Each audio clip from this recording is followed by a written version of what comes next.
MrBeast has been dominating the YouTube space for the past 5 years, making videos that attract billions of views per month, and building a crew of some of the most loved people on the internet. However, over time, many of the people that built MrBeast into the brand it is today would attempt to tear it down after being let go from the company for numerous reasons. Anything from rumors of MrBeast basically torturing his contestants, to allowing his employees to view NSFW child content. But in order to understand how all of this happened, we need to go through the most notorious instances of MrBeast employees turning on him. Jake Franklin, more commonly known as Jake the Viking, was one of the most loved members of the MrBeast crew back in 2018. His first appearance on the channel would be in a video titled "Do Water Repellent Shoes Actually Work?" and he would be invited to join the crew full-time shortly after. Jake would be seen in numerous MrBeast videos and helped the channel grow to over 15 million subscribers. However, that was until April 6th of 2020, where after not being seen in MrBeast videos for months, Jake would post a video titled "Why I Left MrBeast," simply stating that the reason he was let go was because his piece no longer fit the puzzle. If you're a MrBeast fan, you probably have noticed I have not been in the videos as of late. The last video I was in was hide and seek, the first, hide and seek video that was posted back January some date. And then after that, I was no longer asked to be in any videos. I was still on payroll till super recently, when finally I was able to meet down with a couple people and kind of put everything out on the table. And it came down to my piece no longer fit the puzzle, if that's the best way to put it. At this point in time, it seemed as though Jake didn't have anything bad to say about MrBeast or his company, and to the public eye, it seemed as though he left on good terms. Although, Jake's perception on this situation would begin to change as the year went on. He would be questioned live on stream about if MrBeast is nice off camera, in which he stated that he can't reveal that information on stream. MrBeast nice off camera, I assume you guys just always wondered, so thought I would ask. P Green, I'll be real with you, I ain't answering that on stream. Jake would also appear on the Raw Room podcast around this time, with another seemingly different outlook on the situation than his first response. I had even texted Jimmy at one point, and he goes, "Yeah, let's talk, you know, this like Thursday or whatever." Never heard back from him. I messaged Daryl, and I was like, "Well, is it cool if I make a video kind of like explaining what all happened so I can just tell people to go to that?" He goes, "Yeah, you'll just have to send it to me for approval." I was like, "All right, cool." So the video that you see on Why I Left MrBeast had to get approved by Daryl. This would make people start questioning if there were some shady things going on behind the scenes at MrBeast, as now we know that in order for him to have posted that initial video on why he left, he would have had to get it approved by one of MrBeast's employees. Therefore, maybe there are things that he was unable to talk about, since as more allegations began to surface about MrBeast, mainly the Kris Tyson situation, Jake would spread more subtle information hinting in some shady things that have been going on. They will not get rid of Kris Tyson, who is a liability to the MrBeast company, because Kris Tyson has a lot of dirt on the company. Do you think that's true, what that employee said? From what I knew back when I was there for 2 years, I would say yes, it's got some truth to it. And So that's why it's gone. That's why it's gone on for this long. And I was gonna make a comment about this later. I don't think Kris Tyson is truly stepping away from the company. He's only stepping away from the public eye. Well, yeah, because he literally said in a conversation with Sneeko that he owns a percentage of MrBeast. Yes. And big news bomb. Apparently, I was being told from a very reliable source, his percentage of ownership was about to drastically increase after his divorce with Katie went through. Even though Jake the Viking left MrBeast on seemingly good terms back in 2020, he's slowly pouring out his genuine feelings on the situation, especially as more allegations are coming to light. Jake Weddle was one of the most known members of the MrBeast crew back in 2019, shortly after making his debut on the channel. Over time, he would become a recurring character in the videos, before mysteriously quitting just a year after he joins. Some fans would make speculations of what happened to him, although Jake would eventually create a video on why he left, explaining that the reason was due to him simply losing passion for his job. It was like a dream come true for a long time, but then as time goes on, I found myself kind of, I guess, losing passion for what I was doing, and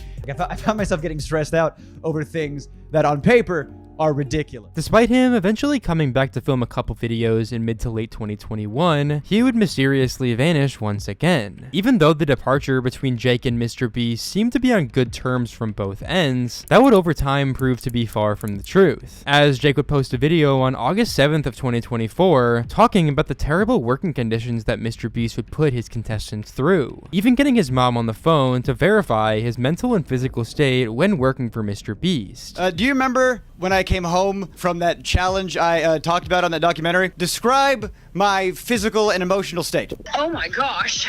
Well, it was pretty awful. You called me from there, and I mean, you sounded like you did not sound like yourself, and you were talking about how your feet were bloody and blistered and you could barely walk.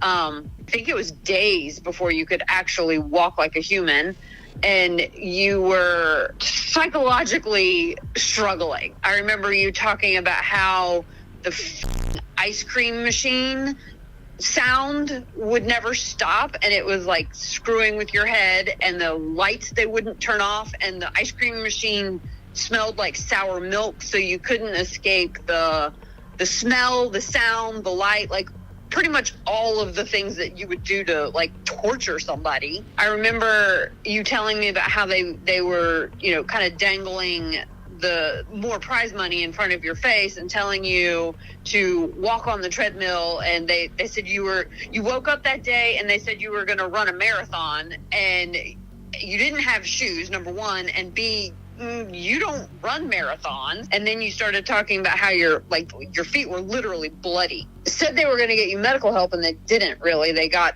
like people that were off duty to come talk to you. And then he would tell his mom that he was doing all this for a video, showing that she didn't know that they were recording this prior, trying to increase the believability of this response. I'm just gonna let you know I am filming my video for my response to the doc. Like the second? Yeah, right now. Oh, shit. No, that's good. You didn't know that, and you just said all the things. So that's good. I just remember it taking a long time for you to even feel like you wanted to talk to humans again. Yeah. And, like, the recovery from this was, like, not small. Yeah. It was long. This video would get over 1.4 million views to this day and just add to the allegations against MrBeast at the time. In fact, MrBeast would even message Jake and offer him the remaining $190,000 that he was supposed to win from the challenge to try and repay the damage that he had caused. Even though none of this stuff was completely confirmed, it was still an attempt to try to diminish MrBeast's already declining reputation, although it still isn't the most serious allegation that would spread from MrBeast's name from his employees. Kris Tyson is by far the most prominent member of the MrBeast crew, showing up in the earliest videos on the channel and building a community around their personality alone. Since the beginning, Kris has always been known as the quote-unquote Boy Scout of the group, so it came as a shock to many people when Kris announced their transition in July of 2023, making multiple tweets, including this one, stating it's never too late to start being yourself. This announcement would make many people question Kris's decision, as prior to this, they were a husband and father, and now this decision is forever affecting the lives of their son and wife. Although Kris would state otherwise. I know I'm going to be a great parent, and so is every other person who puts the love of their child before everything. I made this decision because I wanted to show up as my best and happiest self for him. In a way, this is for Tucker. However, a year after all this would come out, more people would expose Kris for the disgusting things they'd done in the past that seemingly went under the rug, including numerous tweets from years ago of them inappropriately talking towards minors, and also their interest in Shadman, a digital artist notorious for drawing NSFW of people who definitely look younger than the legal age. This would lead to numerous YouTubers making videos on the situation, including Penguin Zero, in a video that would get over 12 million views to this day. Yesterday, Ava Kris Tyson of the MrBeast crew had a ton of evidence surface about horrible behavior with how they communicated with minors, as well as a past of really disgusting shit. There are tons of screenshots to showcase exactly what was being said to someone who was between 13 and 14 years old at the time, and it's f***ing gross. It's completely unacceptable. Some of them were just public tweets right under everyone's nose. So, Ava Tyson was an adult at this point, Lava was a child. And saying things like, I posted some fire news for you, please no share, and then other shit like, but not $5, pathetic JK kissy face. They seem to communicate a lot, even sending Snapchats. So here's one that says, coming for America. And then he would touch on the people who were trying to defend Ava, saying that there's obviously no reason an adult should be talking to minors this way. Under no circumstances should an adult be communicating with a child in any inappropriate manner whatsoever. Edgy jokes between an adult and a child are still f***ing gross. Under no circumstances should an adult be in a group chat with a bunch of children sending coming for America pictures. Like, that's still bad. That's still horrible. Ava Tyson had a habit of calling a 13 or 14-year-old daddy. Like, you can't just write that off as being like quirky, inappropriate, edgy jokes that people are blowing out of proportion. And then he would touch on the Kris and Shadman situation. Shadman was an artist who drew child. One of the most infamous cases was when he drew Keemstar's 8-year-old daughter in a graphic setting. And one thing that still persists, and one thing that a lot of people have been showing, is that Ava Tyson may have actually commissioned a piece from Shadman, or at the very least, purchased a piece from Shadman. There's a clip from a MrBeast video where there is Shadman art hanging on the wall, belonging to Ava Tyson. And I don't think there's any wiggle room to just explain this away as some kind of innocent whoops-a-daisy moment of being ignorant of what the art was. With Ava Tyson having publicly talked about content and art like that, and then also owning a Shadman piece, I don't think it's some kind of coincidence. Like, I don't think it was an accident and they didn't know Shadman drew child. After this, many people would suspect that MrBeast knew about Kris's behavior all along, due to there being screenshots of him looking at Shadman art that Kris put on the wall just a few years prior. Regardless, MrBeast would take action by making a tweet on the matter. Over the last few days, I've become aware of serious allegations against Ava Tyson's behavior online, and I'm disgusted and opposed of such inappropriate acts. During that time, I focused on hiring an independent third party to conduct a thorough investigation to ensure I have all the facts. That said, I've seen enough online and taken immediate action to remove Ava from the company, my channel, and any association with MrBeast. I do not condone or support any of the inappropriate actions. I will allow the independent investigators the necessary time to conduct a comprehensive investigation and will take any further actions based on their findings. There wouldn't be a post from MrBeast for multiple months, until on November 1st, 2024, when he would tweet a brief document basically saying he didn't know about Kris's behavior the whole time. Allegations of sexual misconduct between company employees and minors are without basis. The allegations were soundly rejected, including by alleged victims. And just a few days ago, MrBeast would show up on the Oompaville channel and would further answer questions on the situation regarding Kris. Did you know about the painting in did you know about that? Have you ever interacted with Shadman before? What is your relation to that, and specifically that relationship between Shadman and Ava Tyson and you? This is what it was like, I don't remember what, 7, 8 years ago. We used to have a bunch of anime posters and things like that on our wall in the house. And one day Ava put up this poster that was like an animated character holding a fidget spinner and a gun. I didn't know who made it. You know, I just kind of assumed it was a meme.